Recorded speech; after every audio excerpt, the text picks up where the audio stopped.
Escuchen, hay historias que se cuentan con fuego y sangre, y otras que se susurran en la oscuridad. Pero esta comenzó en un silencio que fue preludio al fin del mundo. La humanidad tiene la molesta costumbre de mirar hacia arriba, buscando en las estrellas el límite de su existencia, sin darse cuenta de que la verdadera frontera no era la negrura del espacio, era algo mucho más delgado, mucho más frágil. Lo llamaron la grieta. Sucedió donde el cielo es más vasto y el océano más profundo. No fue un fenómeno de la física que ellos llegaran a comprender. No fue una tormenta ni un error en los instrumentos. Fue un desgarro, un sonido que partió la bóveda azul como un trozo de tela húmeda. Un sonido que, para algunos, fue la última cosa coherente que escucharon. Lo que los observadores aéreos, los satélites y los pocos desafortunados que estaban sobre esas aguas registraron, no fue un portal a otro universo. Fue algo infinitamente peor. Fue la carne de otra realidad. Y a través de esa abertura, por la que la luz de su única estrella comenzaría a pudrirse, cayó un presagio, algo quebrantado, roto, y que gritaba con la suma de todas las pesadillas de la humanidad. El cielo se rajó como piel vieja. No fue un relámpago, ni un meteorito. Fue un sonido húmedo, fibroso, como si alguien hubiera abierto una res humana con un cuchillo de obsidiana. El mar bajo la grieta tembló formando olas negras que no parecían moverse por viento, sino por espasmos. Los pescadores del Kaori Maru fueron los primeros en verlo. Una abertura, colgante, palpitante con bordes de carne húmeda que goteaban un líquido espeso y amarillento. Del agujero cayó algo, no un objeto, un ser. Era grande, del tamaño de un caballo. Tenía patas de ciervo, pero 8 en lugar de 4, todas quebradas y sangrando, como si hubiera sido arrancado a la fuerza de su mundo. No tenía piel. La carne desnuda palpitaba con venas azules y rojas que se enredaban como cables eléctricos. En su pecho, hundido como una máscara mal pegada, había un rostro humano. Los ojos miraban en direcciones contrarias, y la boca abría y cerraba con un gorgoteo que sonaba como un idioma sofocado. La criatura chilló, no con una voz, sino con un coro de lamentos humanos y animales mezclados. Los tripulantes del Kaori Maru reaccionaron tarde. Uno intentó empujarlo con un arpón. Otro rezó. El ser se arrastró con torpeza y saltó sobre ellos. Cuando los marineros fueron encontrados horas después, sus cuerpos estaban abiertos, vaciados, como si alguien hubiera bebido de sus entrañas. El monstruo ya no estaba. En menos de 24 horas la grieta creció.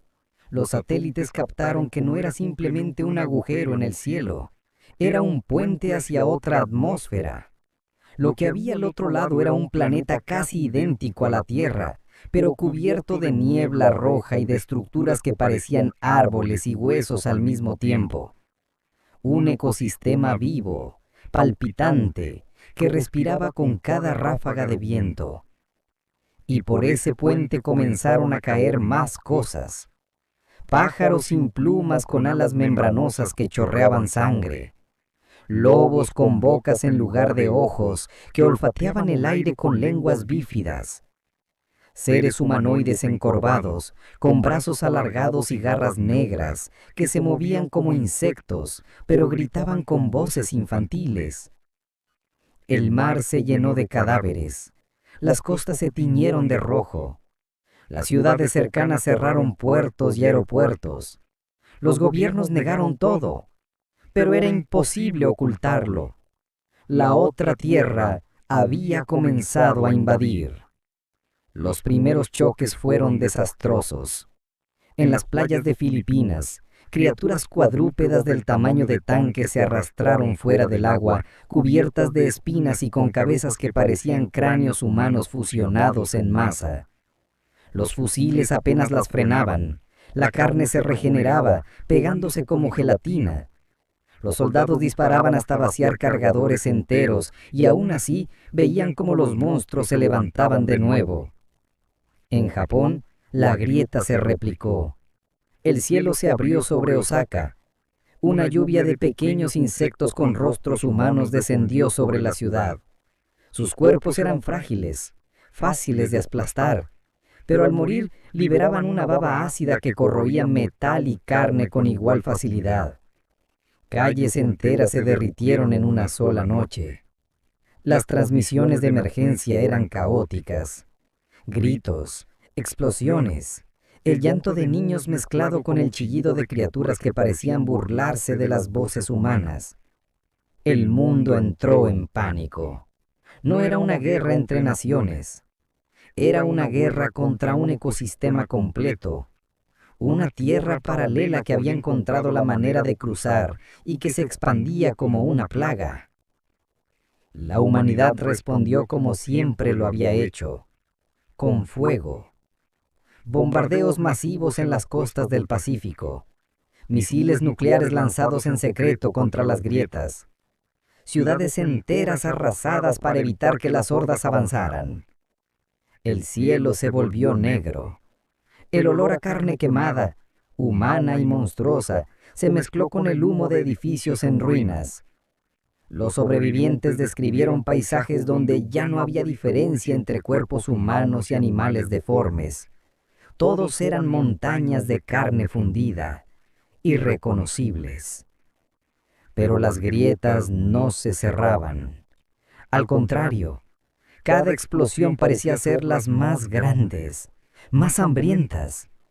La otra tierra seguía enviando criaturas, y la humanidad comprendió, demasiado tarde, que el precio de resistir sería la destrucción de su propio mundo. La primera suposición fue equivocada. Los gobiernos, los medios, incluso los militares creían que se trataba de monstruos aislados, aberraciones sueltas, como una plaga de langostas que podía exterminarse con el uso de suficiente fuego. Pero no. Los científicos que analizaron los primeros especímenes, o lo que quedaba de ellos, llegaron a una conclusión brutal. Lo que estaba cruzando no eran criaturas sueltas, sino un ecosistema completo. En laboratorios subterráneos, los restos eran diseccionados con bisturís mecánicos y cámaras selladas. El hedor era insoportable, un olor a hierro húmedo, bilis rancia y algo más, algo que no pertenecía a la química de la Tierra. Los investigadores describieron la sensación de que los órganos se movían solos, aún después de la muerte, como si cada pieza tuviera su propia voluntad. Uno de los informes más censurados hablaba de un ciervo de 8 patas al que se le había extirpado la cabeza. La cabeza gritaba por horas, sin pulmones ni tráquea. Las patas intentaban caminar, aunque estuvieran separadas. Y el torso, abierto como un saco, producía larvas viscosas que chillaban al nacer y morían al minuto. Era imposible, pero ocurría frente a sus ojos. El patrón era claro. Los cuadrúpedos espinosos funcionaban como depredadores alfa, cazando y derribando. Los insectos con rostro humano eran infantería desechable, nacidos para inundar y corroer. Los humanoides encorvados actuaban en manada, coordinándose con gritos y chillidos, como tropas tácticas. Incluso las plantas que habían caído de la grieta, raíces negras con espinas que latían como corazones, se comportaban como parásitos ambientales, contaminando suelos y volviendo tóxicas las aguas. Cada criatura no era un error aislado, era parte de un sistema vivo, una tierra enemiga con leyes biológicas propias, un ecosistema perfecto para invadir, consumir y transformar. En las calles, la gente no necesitaba informes para entenderlo. Veían como, tras una batalla, los cuerpos de los monstruos no quedaban inertes, se fusionaban entre sí, formando masas que rodaban como amebas hasta incrustarse en edificios. Ahí germinaban en silencio, convirtiendo casas, iglesias, estaciones de tren en nidos palpitantes de donde salían más bestias horas después. Un barrio entero podía convertirse en un bosque de carne en menos de un día. En Manila, un escuadrón de soldados quedó atrapado en una escuela primaria invadida. Las cámaras del casco transmitieron los últimos minutos. Corredores llenos de pupitres cubiertos de baba roja. Pizarras en las que las palabras escritas se borraban solas, como si la tiza se derritiera. De los baños salían criaturas pequeñas, como gatos con 3 cabezas y colas de escorpión. Los soldados disparaban sin cesar, pero por cada mono que caía, 3 más nacían del suelo. La transmisión terminó con un plano fijo. La cámara caída sobre el suelo, apuntando hacia una pizarra en la que, escrito con sangre fresca, se leía una frase imposible. El aire de aquí es suyo. La invasión no era solo física. La atmósfera misma comenzaba a corromperse. Los químicos detectaron partículas desconocidas en el aire, proteínas vivas, microscópicas, que actuaban como esporas. Quien respiraba demasiado cerca de una grieta sufría cambios. No infecciones, no enfermedades, mutaciones. Un hombre en Los Ángeles tosió sangre y de su espalda brotaron 3 costillas expuestas que se movían como patas de insecto. Una mujer en Río de Janeiro perdió los ojos, pero en sus cuencas aparecieron diminutas bocas que murmuraban frases en idiomas que nadie conocía. Los hospitales se desbordaron de cuerpos que ya no eran del todo humanos ni del todo monstruos. La humanidad reaccionó como siempre lo había hecho, con desesperación y violencia. Se quemaban barrios enteros para frenar mutaciones. Los gobiernos autorizaban ejecuciones sumarias de sospechosos infectados. Las ciudades se convertían en campos de batalla, donde la línea entre humano y bestia era cada vez más delgada. Y aún así, las grietas crecían. Cada día aparecían nuevas, en África, en Europa y en América. Algunas pequeñas que dejaban pasar enjambres de insectos corrosivos. Otras colosales, capaces de vomitar criaturas del tamaño de rascacielos que caminaban como montañas vivas. El cielo ya no era cielo, era un mapa de heridas abiertas. El consenso global fue brutal. Esto no era una invasión de especies extraterrestres, era una colonización. La otra tierra no buscaba coexistir, buscaba reemplazar, convertir el planeta en un reflejo de sí misma. La guerra por la supervivencia había comenzado, y la humanidad, sin querer, se preparaba para destruir su propio mundo, con tal de salvarlo. Las ciudades se convirtieron en trincheras. El cemento, el vidrio y el acero ya no eran arquitectura. Eran murallas improvisadas contra la marea de carne que cruzaba desde las grietas. Las avenidas se llenaron de barricadas de vehículos volcados. Los rascacielos sirvieron como torres de artillería. Los túneles del metro como refugios subterráneos. La guerra no se peleaba en desiertos lejanos ni selvas olvidadas. Se peleaba en las calles de Nueva York, Shanghái, Berlín y Ciudad de México. Y cada ciudad era una tumba en proceso. El primer gran enfrentamiento ocurrió en Los Ángeles. La grieta se había abierto sobre la autopista 110, derramando hordas de humanoides deformes, criaturas que se movían en enjambres, trepando sobre autos abandonados con la agilidad de ratas. La Guardia Nacional abrió fuego desde posiciones elevadas. Las ametralladoras pesadas convirtieron el asfalto en un campo de masacre. Pero los cuerpos no se quedaban quietos. Cada cadáver era devorado por los demás, absorbido en masa viscosa, hasta que de esa fusión emergían criaturas más grandes, más fuertes. Lo que empezó como una batalla contra miles de humanoides terminó con la aparición de una sola monstruosidad de 20 metros, con decenas de brazos humanos colgando de su torso, y un cráneo compuesto por mandíbulas entrechocantes. Los helicópteros lanzaron misiles. Los tanques dispararon sin cesar. Finalmente, la criatura cayó, pero no antes de arrasar media ciudad. Lo que quedó fue un paisaje imposible. Calles llenas de huesos quemados, edificios derrumbados por garras colosales, y miles de cuerpos humanos pegados a las paredes como si hubieran sido usados para tapizar la ciudad. En Shanghái, la guerra tomó otro rumbo. La grieta no derramó bestias de inmediato. En cambio, dejó escapar una nieblina rojiza que se extendió lentamente por el distrito financiero. Quienes la respiraban se transformaban en cuestión de minutos. La piel se abría en cortes que no sangraban, sino que parían extremidades adicionales. Los ojos se multiplicaban en la frente. Las bocas se abrían en el abdomen. En menos de 2 horas, miles de ciudadanos eran irreconocibles, convertidos en parte del ecosistema invasor. Los militares respondieron con napalm. Arrasaron torres enteras, incinerando vivos a los transformados. Las llamas podían verse desde kilómetros de distancia, columnas de fuego que devoraban la metrópoli. Shanghái ardió durante 3 días y 3 noches. Cuando el humo se disipó, solo quedaban ruinas y masas derretidas de carne fundida. Europa no tuvo mejor suerte. En París, la grieta se abrió en pleno río Sena. Del agua emergieron criaturas anfibias, híbridos de pez y hombre, con branquias abiertas y dientes de tiburón incrustados en rostros humanos.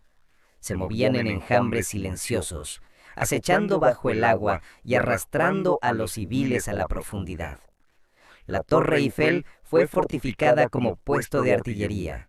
El Arco del Triunfo se convirtió en base de lanzamiento de drones suicidas cargados de explosivos. Las calles se llenaron de francotiradores que disparaban contra todo lo que se moviera. Pero nada bastaba. Los anfibios infestaron el río hasta transformarlo en un canal de carne palpitante. El Sena dejó de ser agua. Era una masa viscosa que olía a mar muerto, y de su superficie emergían constantemente nuevas generaciones de criaturas. El gobierno ordenó volar los puentes. Los franceses vieron cómo París se partía en 2, desconectada, mientras los monstruos seguían saliendo sin cesar. La humanidad empezó a comprender el precio de su resistencia. Por cada ciudad defendida, otra era destruida. Por cada victoria parcial, miles de vidas eran consumidas en el proceso. El planeta entero se convertía en un campo de batalla en el que la civilización retrocedía un siglo cada semana. Los informes científicos eran desoladores. Las criaturas no necesitaban conquistar de manera convencional. El mero hecho de existir en este mundo lo estaba transformando. Las plantas terrestres morían al contacto con sus esporas. Los ríos se contaminaban de forma irreversible. La fauna local desaparecía, reemplazada por híbridos deformes que se reproducían a una velocidad imposible. Era un ecosistema invasor que no buscaba coexistir, sino reemplazarlo todo. Los líderes del mundo se reunieron en secreto. Las conclusiones fueron unánimes. No había forma de cerrar las grietas con tecnología conocida. No había negociación posible. La única opción era la aniquilación total, usar todo el arsenal nuclear, biológico y químico en la propia Tierra, aunque eso significara acabar con su propio planeta. La humanidad tenía que elegir, morir devorada por la otra Tierra o morir quemando la suya. El Consejo Global de Emergencia se reunió bajo tierra, en un complejo blindado en Ginebra, mientras sobre la superficie la ciudad ardía entre sirenas y explosiones. En torno a la mesa, los representantes de lo que quedaba de las grandes potencias no discutían sobre economía ni fronteras, discutían sobre el fin. El general estadounidense Meyer fue el primero en hablar. Hemos perdido Los Ángeles, Seattle, Shanghái, Osaka, Johannesburgo y Sao Paulo. París está infestada. Moscú no responde. Si no actuamos ahora no habrá nada que salvar. La representante rusa, con la mitad del rostro vendado tras sobrevivir a un ataque, replicó con voz áspera: ¿Actuar cómo? ¿Lanzando bombas sobre nuestro propio suelo? ¿Aniquilando a millones de civiles para ganar unas horas? Meyer golpeó la mesa. Ya no quedan civiles, solo quedan sobrevivientes. Un silencio pesado recorrió la sala. Todos sabían que tenía razón. El plan fue llamado Cenizas Globales. Consistía en lanzar simultáneamente el arsenal nuclear completo de las potencias que aún quedaban en pie, apuntando no a las grietas, sino a las ciudades donde la infestación era más fuerte: Nueva York, Shanghái, El Cairo, Berlín, Lima, en general todo el Perú. Todas serían borradas en fuego atómico. No se trataba de ganar una guerra, sino de convertir la Tierra en un campo estéril donde nada pudiera sobrevivir, ni humano ni monstruo. Mientras los líderes firmaban el pacto, en la superficie la guerra se volvía más desesperada. En Berlín, los tanques Leopard disparaban contra un monstruo colosal con torso humanoide y cabeza de lobo, cuyos brazos terminaban en enjambres de insectos que caían como lluvia. En México, el ángel de la independencia estaba cubierto por raíces negras que pulsaban como corazones, y de sus grietas salían criaturas con forma de niños deformes que reían mientras devoraban transeúntes. En Nueva York, Times Square ardía bajo lluvias de baba corrosiva lanzada por pájaros sin piel, y los cuerpos de los caídos eran absorbidos por la misma avenida, transformando el asfalto en carne. Cada ciudad era un infierno irreconocible. Los primeros lanzamientos ocurrieron al amanecer. El cielo se iluminó con docenas de columnas de fuego que atravesaban las nubes. Las sirenas de alerta sonaban en todo el planeta, pero ya nadie corría a refugiarse. La gente sabía que no había refugio. Las bombas cayeron como estrellas furiosas. Fue como Hiroshima multiplicada por 1000. Ciudades enteras se convirtieron en bolas de fuego que arrasaron todo a su paso. Los monstruos chillaban, se retorcían, eran arrancados de cuajo junto con millones de humanos. Las explosiones borraban no solo vida, sino historia, cultura, memoria. El mundo entero ardía. Los océanos se evaporaban en tormentas de vapor radioactivo. Las montañas se derrumbaban, las selvas se convertían en cenizas negras. Las criaturas de la otra tierra eran incineradas en masa, pero algunas lograban sobrevivir, regenerándose en medio del fuego, adaptándose al veneno radioactivo como si fuese aire fresco. Los humanos disparaban hasta que sus armas se derretían. Los soldados luchaban cuerpo a cuerpo contra bestias que ardían, arrancándoles extremidades con cuchillos, con dientes, con piedras. El mundo entero era una orgía de destrucción y resistencia. En los últimos días de la campaña Cenizas Globales, apenas quedaban rastros reconocibles de la Tierra original. Los continentes estaban plagados de cráteres. Las ciudades eran esqueletos humeantes y la atmósfera se había vuelto un velo gris que tapaba el sol. Los humanos sobrevivientes vivían bajo tierra, en refugios improvisados, compartiendo aire enrarecido y agua contaminada. La otra tierra había sido contenida. Las grietas se cerraban lentamente, como heridas cauterizadas por el fuego nuclear. Las criaturas que quedaban eran pocas, dispersas, debilitadas. La humanidad había ganado. Pero al emerger de los refugios, lo que vieron fue devastador. Un planeta muerto, calcinado, irreconocible. La victoria había llegado con el costo más alto posible: la destrucción casi total de la Tierra. En un cielo sin estrellas visibles, en un horizonte ennegrecido, un niño levantó la vista y preguntó con voz rota: ¿ganamos? Nadie supo qué responder. El silencio era lo más extraño. Tras meses de explosiones, disparos, gritos y rugidos inhumanos, la calma resultaba insoportable. No era paz, era un silencio de tumba. El sol apenas se veía detrás de la nube gris radioactiva que cubría el planeta. Un disco apagado que apenas lograba colorear el cielo con un tono enfermizo. Los océanos habían cambiado de color, del azul al marrón oscuro, con manchas negras que parecían respirar. El aire sabía a ceniza y metal, y cada inhalación quemaba los pulmones. Los sobrevivientes salieron de los refugios con cuidado. Caminaban entre paisajes irreconocibles, ciudades que parecían esculturas de carbón, árboles reducidos a columnas de ceniza, carreteras que se disolvían al tocarlas con el pie. En las primeras expediciones, los equipos encontraron monstruos aún vivos. Eran pocos, pero seguían ahí. Algunos se arrastraban como gusanos carbonizados, dejando rastros de baba roja en el suelo quemado. Otros, más resistentes, parecían disfrutar del nuevo mundo. Criaturas que bebían charcos de agua radioactiva, que se alimentaban de huesos calcinados, que caminaban bajo la lluvia ácida como si fueran néctar. Un soldado mató a una de esas cosas con un disparo en la cabeza.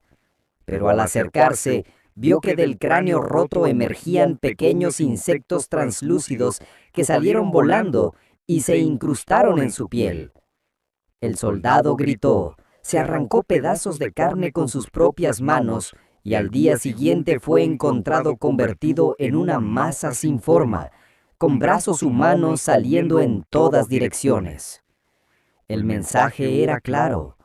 Incluso derrotadas, las criaturas de la otra tierra seguían contaminando. Los refugios se transformaron en colonias improvisadas. En túneles, estaciones de metro y búnkeres militares, miles de sobrevivientes intentaban organizar lo que quedaba de la civilización.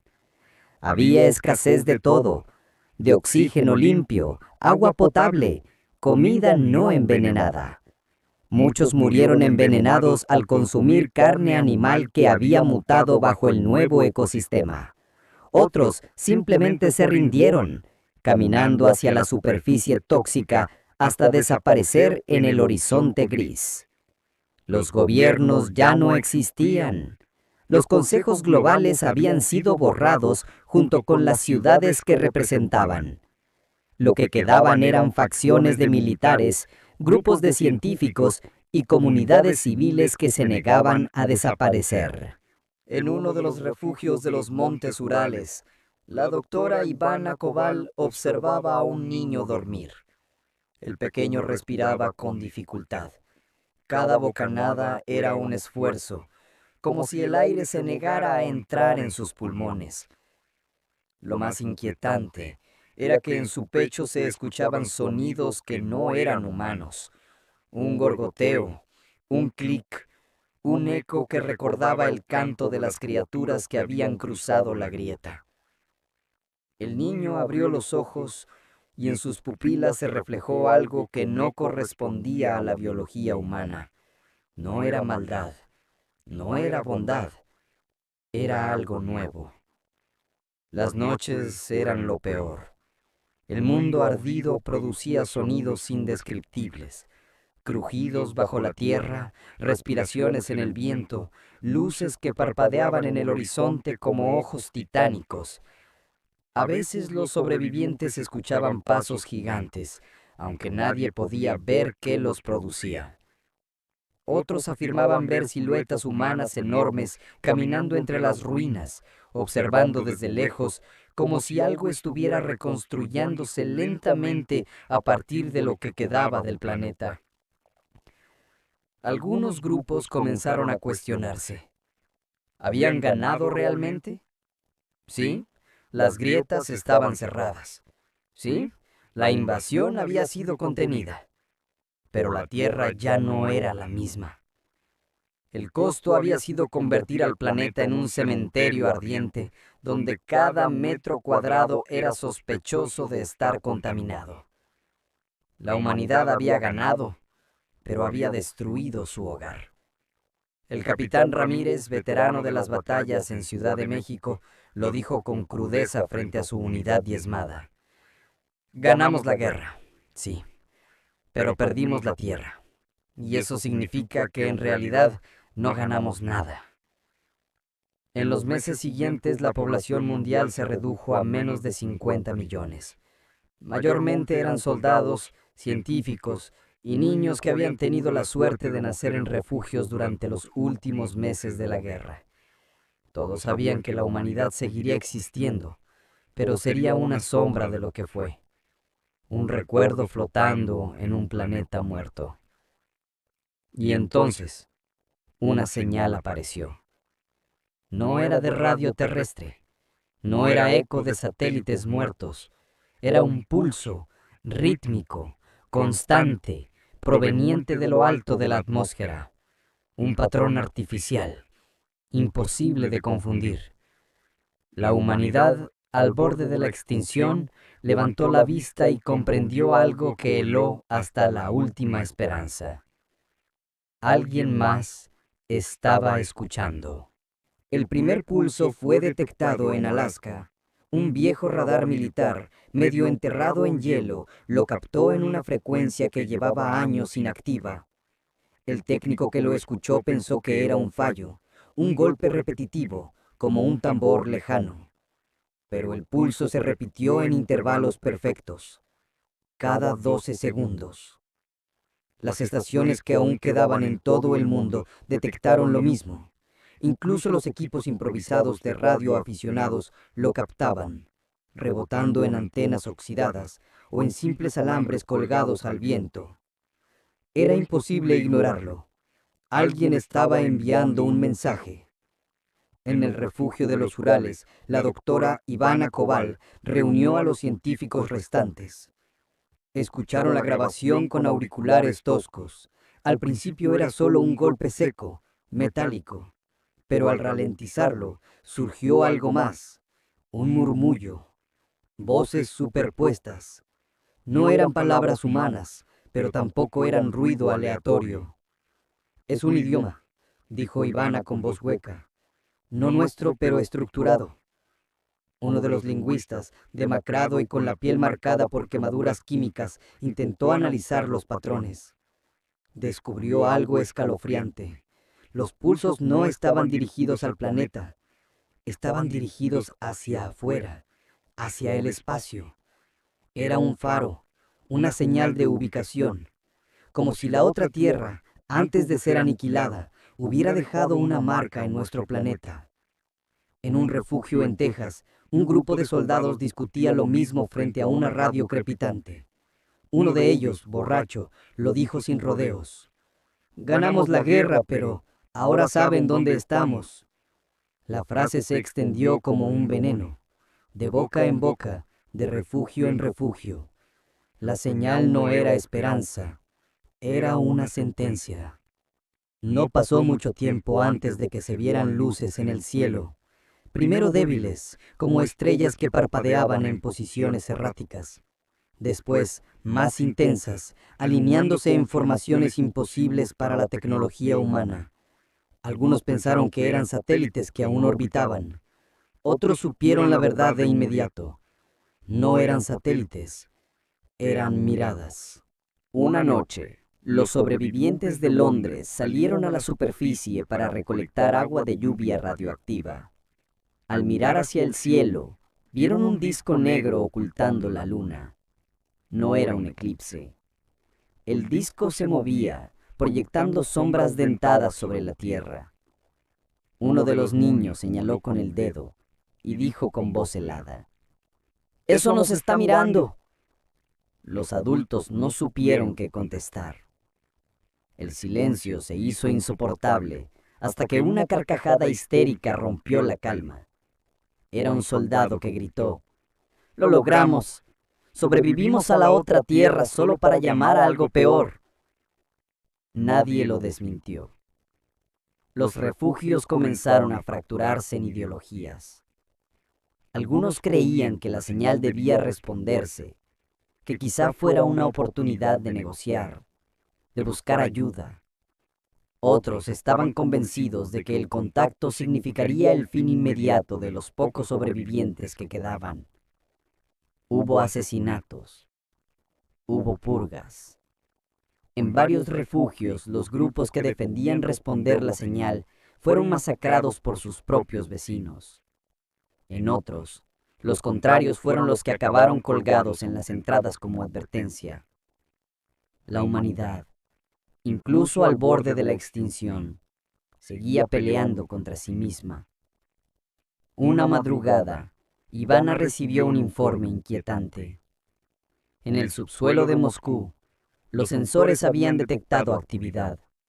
No era humana. Era algo que palpitaba bajo la tierra calcinada. Algo que respondía en sincronía con la señal del cielo. La conclusión fue inevitable. Las criaturas de la otra tierra no habían sido exterminadas por completo. Algunas habían logrado adaptarse, hibernando bajo los restos de las ciudades destruidas. Y ahora, con la señal resonando en el espacio, despertaban. En el refugio, Ivana escribió las últimas palabras de su informe antes de que los generadores fallaran. La guerra no terminó. Solo fue el preludio. No luchamos contra un ejército. Luchamos contra un ecosistema que pertenece a algo mayor. Y ahora nos han escuchado. Las primeras vibraciones llegaron como temblores leves. Los sobrevivientes pensaron que eran réplicas de las explosiones nucleares que habían activado las placas tectónicas y partido el planeta en cicatrices incandescentes. Pero no eran temblores sísmicos, eran latidos. El suelo ardido de Moscú comenzó a fracturarse. Las calles negras, convertidas en asfalto derretido, se agrietaron como un cristal bajo presión. De esas grietas brotó una sustancia roja, espesa, que no se evaporaba ni se secaba. Sangre, no humana. Más viscosa, más caliente, con un hedor metálico que quemaba los pulmones a distancia. Un grupo de exploradores de los pocos refugios que quedaron descendió en silencio para investigar. Las cámaras transmitieron las imágenes. Bajo los restos calcinados de la ciudad existía un entramado de túneles que no habían sido excavados por humanos. Eran orgánicos, paredes de carne palpitante atravesadas por venas negras que bombeaban líquido incandescente. El suelo estaba cubierto de baba roja que burbujeaba como ácido. En el fondo de esos túneles dormían las criaturas. Decenas, cientos, tal vez miles enroscadas unas sobre otras formando masas compactas que respiraban al unísono. Parecían momificadas, carbonizadas por el fuego atómico. Pero al acercarse, se movían. Abrían lentamente los ojos múltiples, que brillaban con la misma bioluminiscencia púrpura que habían visto antes en la otra tierra. El eco era insoportable. Un murmullo bajo, una vibración que se sentía más en el estómago que en los oídos. Era el mismo ritmo de la señal en el cielo. El regreso no tardó. En cuestión de horas, las criaturas comenzaron a arrastrarse hacia la superficie. Sus cuerpos, antes quemados, se regeneraban con rapidez, absorbiendo la radiación y el suelo tóxico como alimento. Donde antes había cenizas, ahora surgían masas de carne viva que se extendían como raíces. Un soldado disparó contra una de ellas y le voló la cabeza. El cuerpo cayó, pero segundos después, otra cabeza brotó del cuello, más grande, con una mandíbula triple que devoró al soldado de un solo mordisco. Los sobrevivientes huyeron al refugio, pero no todos llegaron. Las cámaras mostraron cómo las criaturas los alcanzaban, desgarrando cuerpos en pedazos, arrancando brazos y piernas como si fueran ramas secas. Uno de los exploradores fue capturado vivo y arrastrado hacia los túneles. Su micrófono transmitió minutos de gritos. Y luego, silencio. Un silencio interrumpido solo por un nuevo murmullo. Más. Más. En Londres, el fenómeno se repitió. Las ruinas ardidas del Big Ben comenzaron a latir como si el metal se hubiera convertido en un órgano vivo. De las aguas contaminadas del Támesis emergieron figuras humanas, pero no eran humanos. Eran cadáveres absorbidos, ahora reanimados, cubiertos de placas óseas y baba carmesí. Marchaban en silencio, sin rugidos, sin chillidos, como un ejército resucitado que avanzaba al compás de un tambor invisible. En Nueva Delhi, los escombros ardidos de los templos se transformaron en colmenas de carne, de donde surgieron insectos con rostros humanos que se lanzaban contra los pocos sobrevivientes, devorando piel y hueso en cuestión de segundos. En Sao Paulo, las favelas convertidas en cenizas fueron cubiertas por una marea de líquido rojo que se elevó como una ola sólida, y de su interior salieron criaturas híbridas, perros de 6 patas con cabezas humanas, niños deformes con alas carnosas y ancianos cuyos cuerpos tenían espinas en lugar de huesos. La humanidad comprendió que el fuego nuclear no había acabado con el enemigo, lo había fertilizado. Las criaturas de la otra tierra habían encontrado en el mundo quemado un lugar perfecto para renacer. Ya no necesitaban grietas, ahora estaban aquí, adaptadas, multiplicándose. En el refugio de los Urales, Ivana, ya de nuevo con energía eléctrica, observó el mapa global. Los sensores mostraban puntos rojos apareciendo en todo el planeta. Cada punto era una concentración de actividad biológica no humana. Cada hora, los puntos se multiplicaban. No es una segunda invasión, susurró. Es la misma. Nunca se fueron. Las noches volvieron a llenarse de gritos, gritos humanos y no humanos. Las ciudades muertas ardían de nuevo, no por bombas, sino por incendios espontáneos provocados por cuerpos en combustión. El cielo se iluminaba con columnas de fuego vivo, como si el planeta mismo gritara. Los sobrevivientes intentaron luchar, pero sus armas estaban oxidadas, sus municiones casi agotadas. La batalla era desigual. Cada victoria mínima costaba decenas de vidas. Cada derrota significaba perder otro refugio, otra colonia, otro puñado de humanidad. El capitán Ramírez, con la barba crecida y la piel marcada por cicatrices, reunió a su unidad diezmada. Les habló sin esperanza, solo con furia. Quemamos la tierra para sobrevivir. Ahora la tierra nos devuelve el fuego. ¿Qué hacemos? Uno de los soldados, con lágrimas de sangre en los ojos, respondió. Lo único que sabemos hacer, matar hasta que no quede nada.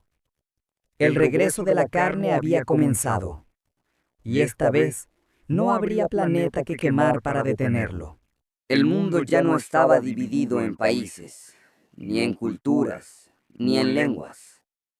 Solo había 2 bandos, los humanos que resistían y la carne que avanzaba. Las colonias dispersas estaban condenadas. Los refugios aislados eran absorbidos uno por uno, hasta que solo quedó una idea desesperada: reunir a los últimos sobrevivientes en un solo punto, un bastión definitivo. Los restos de satélites, drones y sensores orbitales permitieron elegir el sitio: el Ártico, la zona menos contaminada, donde el frío ralentizaba la expansión de la carne y las criaturas parecían evitar la superficie congelada. El hielo era traicionero, pero ofrecía tiempo. Tiempo para organizar lo que quedaba de la humanidad. El éxodo fue brutal. Caravanas de camiones blindados recorrían continentes arrasados, aplastando cadáveres y esquivando masas de baba que se arrastraban como océanos vivos. Barcos oxidados cruzaban mares de aguas negras, disparando contra criaturas que emergían como islas móviles. Aviones de hélice, reparados con piezas improvisadas, llevaban refugiados sobre cielos donde luces extrañas parpadeaban cada noche. Muchos no llegaron. Las carreteras estaban infestadas. Las aguas estaban podridas. El aire mismo se había vuelto un campo de caza. Pero, gota a gota, los sobrevivientes alcanzaron el hielo. El último bastión no era una ciudad. Era un conjunto de búnkeres enterrados en el hielo, conectados por túneles de acero y protegidos por torres de vigilancia construidas con restos de barcos y aviones. Había hornos improvisados que quemaban carne enemiga día y noche, manteniendo un círculo de fuego en torno al complejo. Desde el cielo parecía un faro rojo en medio de la nada. Dentro había alrededor de 3 millones de humanos. Los últimos. La vida en el bastión era una rutina de hambre y vigilancia. El aire estaba enrarecido, saturado de humo y ozono. El agua se purificaba con filtros que funcionaban apenas. La comida venía de cultivos hidropónicos que crecían débiles, en tierra contaminada y de carne sintética producida en laboratorios. Los niños eran delgados, con ojos grandes y oscuros. Los ancianos eran pocos y se apagaban en silencio, sabiendo que ya no quedaba mundo para ellos. La seguridad era absoluta. Torres con ametralladoras vigilaban el hielo.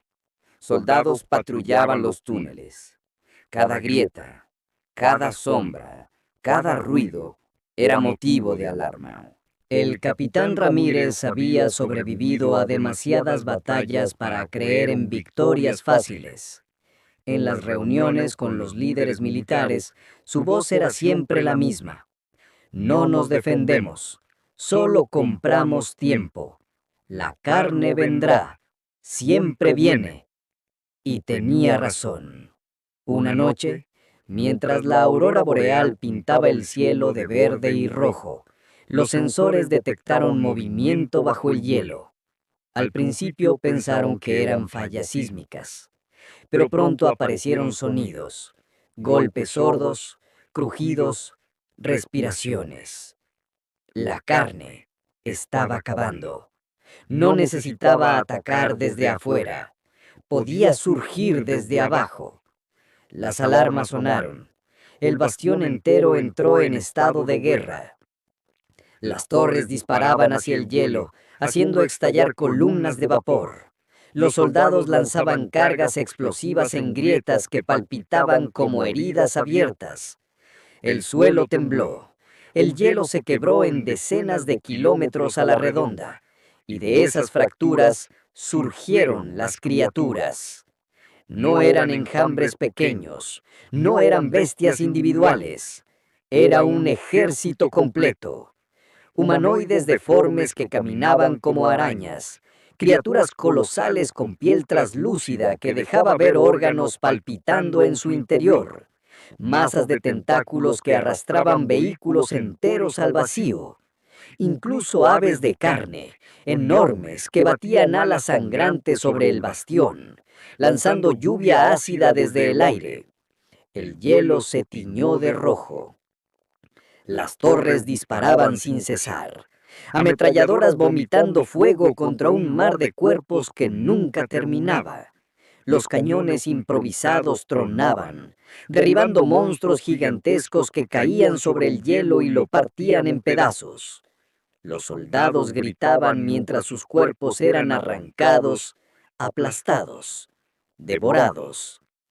Los civiles, escondidos en los túneles, escuchaban todo: explosiones, rugidos, el crujir del hielo rompiéndose y los gritos humanos mezclados con chillidos imposibles. El capitán Ramírez estaba en primera línea, con un rifle oxidado y un cuchillo ensangrentado. Cada disparo era un enemigo menos, cada atajo era un segundo ganado. Sabía que no había final feliz, pero peleaba igual, porque no había nada más que hacer. Al cortar la garganta de una criatura, escuchó su voz. No un rugido, no un chillido, una voz humana, que decía: «Déjanos entrar».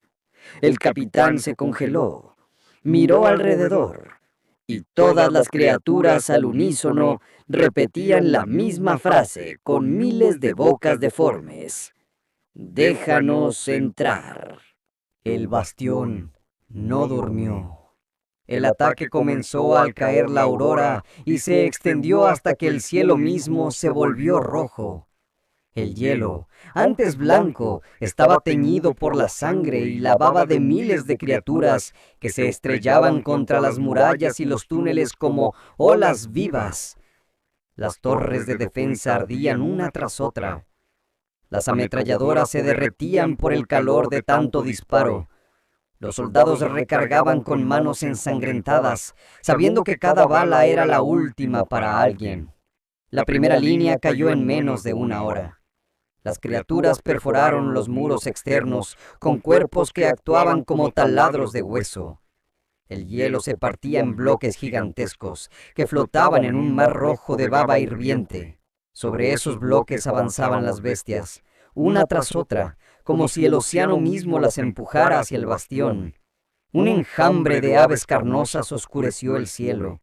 Sus alas chorreaban ácido que corroía el metal de las torres y la piel de los soldados. Los gritos eran insoportables. La carne derritiéndose sonaba como agua sobre aceite caliente, con un olor que arrancaba lágrimas a los que aún resistían. En los túneles, el caos era peor. Los civiles corrían en estampida, aplastándose entre sí. Los niños gritaban, las madres intentaban cubrirlos, pero no había refugio. De las grietas en las paredes brotaban brazos deformes que atrapaban a cualquiera que pasara. Algunos eran arrastrados al interior de la carne viva. Sus gritos se prolongaban durante minutos, como si fueran digeridos lentamente. Los médicos improvisaban hospitales en pasillos húmedos. Las camillas estaban cubiertas de cuerpos mutilados, algunos aún conscientes, rogando que los mataran. Los cirujanos disparaban antes que usar bisturís. Era más compasivo así. El capitán Ramírez dirigía el contraataque desde la segunda muralla. Su rostro estaba cubierto de sangre seca y ceniza, su uniforme hecho jirores. Con cada explosión perdía hombres, pero no dejaba de gritar órdenes. ¡No retrocedan! ¡Quemen todo lo que se mueva! Una criatura colosal emergió del hielo, una fusión de cuerpos humanos y animales, torres de hueso y tentáculos que terminaban en garras. De su torso colgaban rostros humanos que lloraban y reían al mismo tiempo. Era demasiado grande para enfrentarlo con armas convencionales. Ramírez ordenó cargar con los últimos misiles. El impacto reventó a la bestia en una lluvia de huesos y carne, pero la explosión abrió grietas en el hielo. De esas grietas salieron más. La doctora Ivana, refugiada en el centro de mando, observaba las pantallas. Cada sensor mostraba lo mismo. La carne estaba por todas partes, dentro y fuera, avanzando, multiplicándose. El bastión no resistiría mucho más. Ella tomó una decisión. Activó la secuencia final. En lo profundo del complejo había una reserva de armas químicas y nucleares, almacenadas como último recurso. Si las criaturas lograban romper la tercera muralla, el plan era detonar todo el bastión, convirtiendo el Ártico en un cráter incandescente. Sería el fin de los últimos 3 millones de humanos, pero también una herida brutal para la invasión. Ivana sabía que nadie la perdonaría, pero ya no quedaba nada que perdonar. En medio de la batalla, algo cambió. Los monstruos dejaron de rugir, dejaron de atacar a lo ciego. Se quedaron quietos, observando, y entonces, con miles de bocas, comenzaron a imitar las voces humanas. «Déjanos entrar. Queremos vivir. Somos ustedes». El eco retumbaba en los túneles, confundiendo a los civiles. Algunos creyeron escuchar las voces de familiares muertos, otros las suyas propias. Un niño corrió hacia la muralla, convencido de que su madre lo llamaba. El capitán Ramírez lo detuvo, pero el niño le clavó un cuchillo en el abdomen y abrió la compuerta. Las criaturas entraron como un río. El hielo, el fuego, la sangre y las voces se mezclaron en una sola tormenta de horror. Los últimos humanos peleaban entre ellos, convencidos de que lo que escuchaban era real. Los monstruos avanzaban sin prisa, dejando que la locura hiciera el trabajo. La última noche del hielo rojo había comenzado. El bastión se desmoronaba. El hielo crujía como vidrio bajo el peso de miles de criaturas. Los túneles eran ríos de sangre, con cuerpos humanos y monstruosos entrelazados en un mismo lodazal rojo. El aire estaba cargado de humo, ozono y gritos. La doctora Ivana miraba la consola del centro de mando. Frente a ella, el panel con la llave de detonación brillaba con una luz roja intermitente. Sabía lo que significaba girarla, el fin de todo. 3 millones de humanos reducidos a ceniza. El Ártico convertido en un agujero radiactivo. Pero también la única posibilidad de frenar, aunque fuera por un tiempo, a la carne que devoraba el planeta. Respiró hondo y apoyó la mano sobre la llave. Suspiraba y temblaba al mismo tiempo. En la muralla, el capitán Ramírez apenas se sostenía en pie. Tenía el abdomen abierto por la cuchillada del niño, pero seguía disparando, cada bala un rugido, cada golpe un desafío. A su alrededor, sus hombres caían uno tras otro. El hielo estaba lleno de cuerpos mutilados, humanos y bestias mezclados en una sola masa irreconocible. Una criatura enorme se abalanzó sobre él, con un rostro humano en el vientre que gritaba su nombre. Ramírez no dudó. Clavó su cuchillo en el ojo de la bestia y apretó el gatillo hasta vaciar el cargador. La criatura cayó, pero él también. Su sangre se mezcló con la de los monstruos, formando un charco donde ya no había diferencia entre lo humano y lo inhumano. En los túneles, los civiles intentaban escapar hacia el exterior, pero afuera no había refugio. El hielo estaba infestado, los cielos cubiertos de aves sangrantes. El mar rojo hervía bajo las grietas. Las voces seguían repitiendo, de maneras dulces y horribles. «Somos ustedes. Déjennos entrar. Déjennos vivir». Algunos se rendían. Caminaban hacia las criaturas con los brazos abiertos, convencidos de que se reunían con seres queridos. Los monstruos los recibían con abrazos de garras y dientes, los partían en dos, los devoraban vivos. Ivana cerró los ojos, giró la llave. Las alarmas retumbaron en todo el complejo.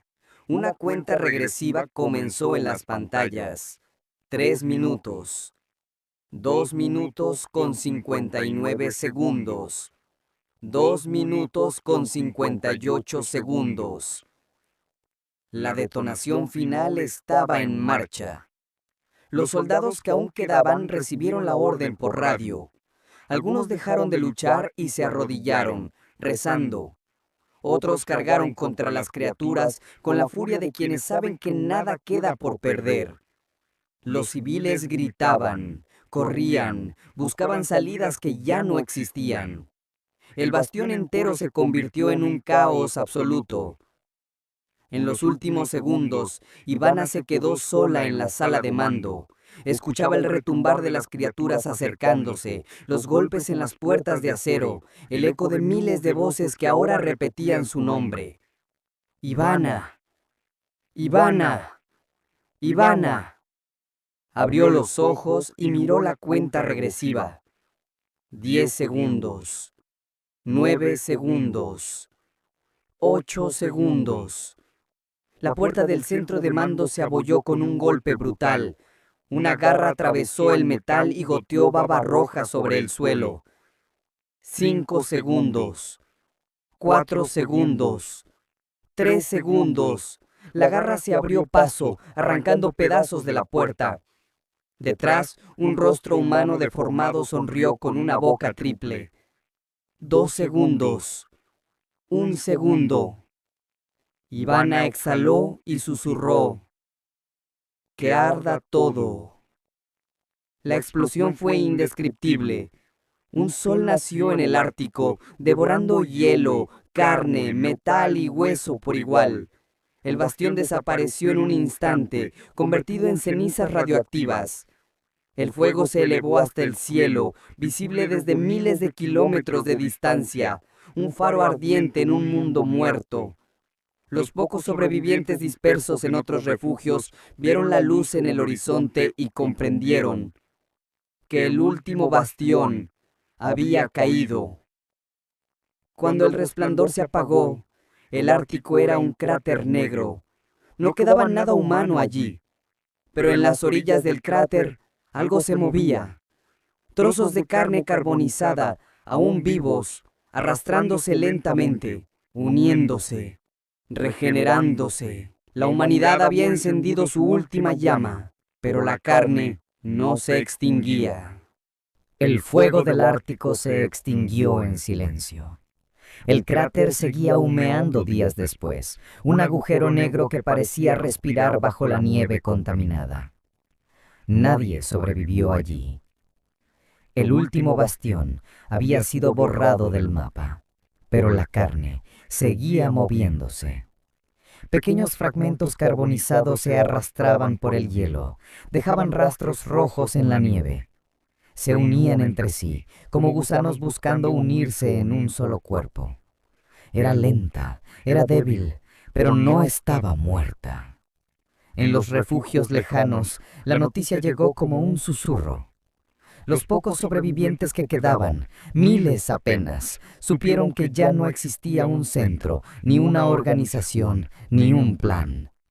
Cada grupo estaba solo. Cada humano era un náufrago en un planeta que ya no le pertenecía. En los túneles de los Andes, los sobrevivientes observaron el horizonte gris y se preguntaron si valía la pena seguir respirando aire envenenado. En Australia, un grupo de niños huérfanos jugaba en la arena negra de lo que antes era una playa, ignorando los huesos que emergían de la orilla como raíces. En África, tribus enteras decidieron caminar hacia el corazón de la carne, convencidas de que solo fusionándose con ella habría futuro. El mundo no tenía rumbo. Las criaturas, aunque debilitadas, empezaron a adaptarse de nuevo. De los mares negros surgieron nuevas formas de vida, peces con rostros humanos que murmuraban en coro, medusas de hueso que flotaban en el aire como globos. De la tierra quemada crecían hongos carnosos que liberaban esporas brillantes, capaces de convertir a los animales en híbridos en cuestión de horas. El planeta estaba reconstruyéndose, no como tierra, sino como algo distinto. Un ecosistema nuevo nacido de ceniza y sangre. Los humanos, por primera vez en milenios, ya no eran la especie dominante. Eran una minoría, escondida, al borde de la extinción. Su victoria había sido solo un espejismo, quemar el mundo para ganar tiempo. Ahora, ese tiempo se acababa. En los cielos la señal seguía latiendo, una señal de 12 segundos. Un faro cósmico que ahora la Tierra repetía. Una advertencia para quien escuchara. No estaban solos. Nunca lo habían estado. Una noche, bajo un cielo extraño sin estrellas, una niña en los túneles de Sudamérica miró hacia arriba y susurró a su hermano: ¿qué es lo que viene? El niño no respondió. Sus ojos ya no eran humanos. El planeta ardido, despojado de su vida natural, cubierto de carne y ceniza, ya no era la Tierra. Salió de su órbita ya que el Sol no podía atraerlo.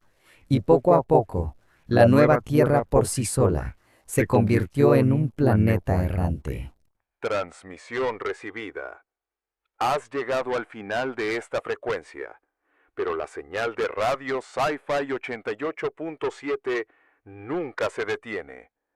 ¿Te atreves a sintonizar más historias? Suscríbete para no perderte la próxima transmisión de Horror Cósmico.